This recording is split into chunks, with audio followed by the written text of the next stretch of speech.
Bacaan dari kitab Yesaya. Pada masa itu, nyanyian ini akan dinyanyikan di tanah Yehuda.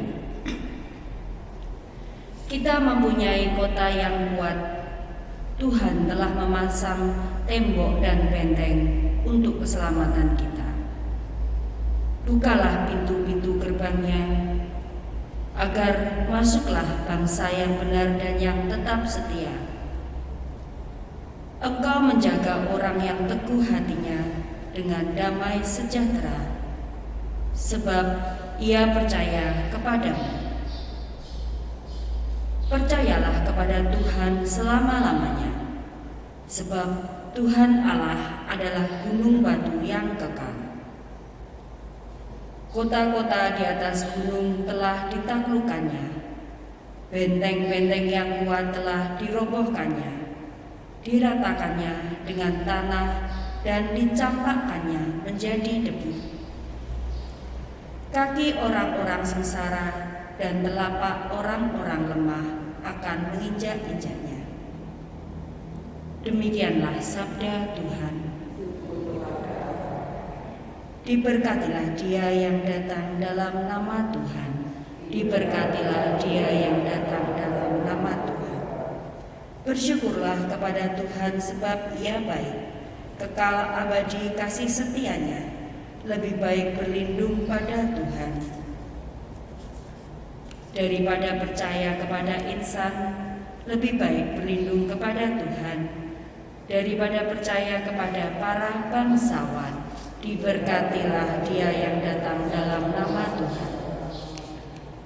Bukakan aku pintu gerbang kebenaran.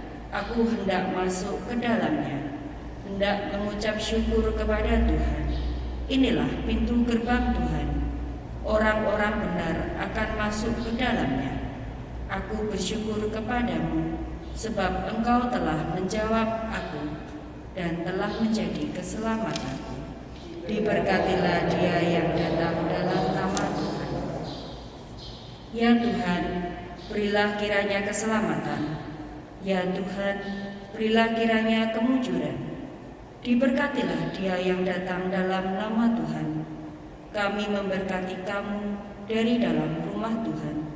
Tuhanlah Allah, Dia menerangi kita. Ikatlah kurban hari raya itu dengan tali pada tanduk-tanduk mezbah. Diberkatilah Dia yang datang dalam nama Tuhan.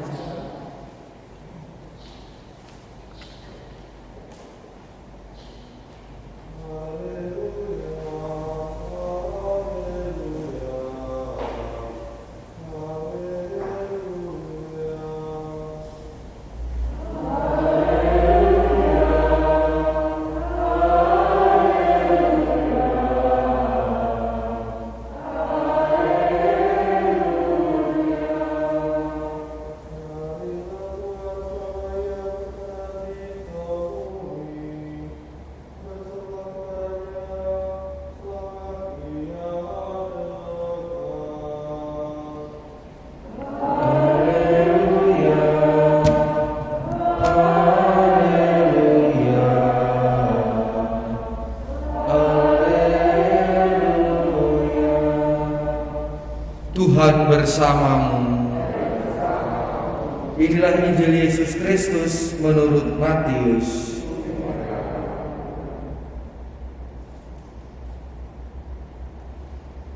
Pada suatu ketika Yesus bersabda kepada murid-muridnya, "Bukan setiap orang yang berseru kepadaku, Tuhan, Tuhan, akan masuk kerajaan surga, melainkan dia yang melakukan kehendak Bapa-Ku di surga. Setiap orang yang mendengar perkataanku dan melakukannya, ia sama dengan orang bijaksana yang membangun rumahnya di atas batu. Kemudian turunlah hujan dan datanglah banjir, lalu angin reda melanda rumah itu. Tetapi rumah itu tidak roboh sebab dibangun di atas batu.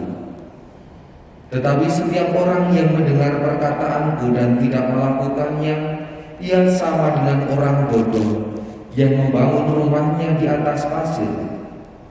Kemudian turunlah hujan dan datanglah banjir, lalu angin itu melanda rumah itu. Maka robohlah rumah itu dan hebatlah kerusakannya. Demikianlah sabda Tuhan.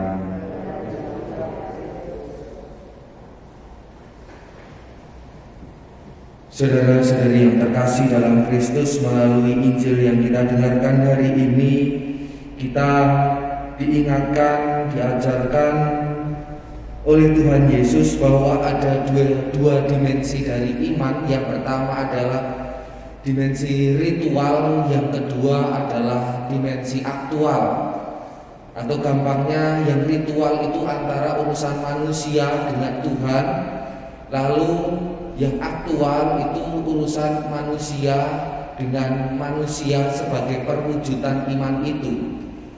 Dimensi ritual itu bagaimana manusia itu mau berdoa, manusia itu berseru kepada Tuhan, manusia itu membaca kitab suci dan lain sebagainya. Intinya yang mengungkapkan hubungan saya dengan Tuhan.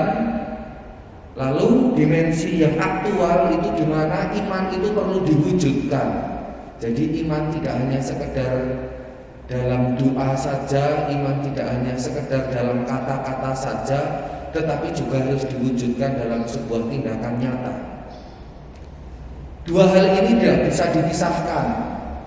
Agar iman itu bertumbuh dengan baik, iman itu menjadi sebuah iman yang hidup.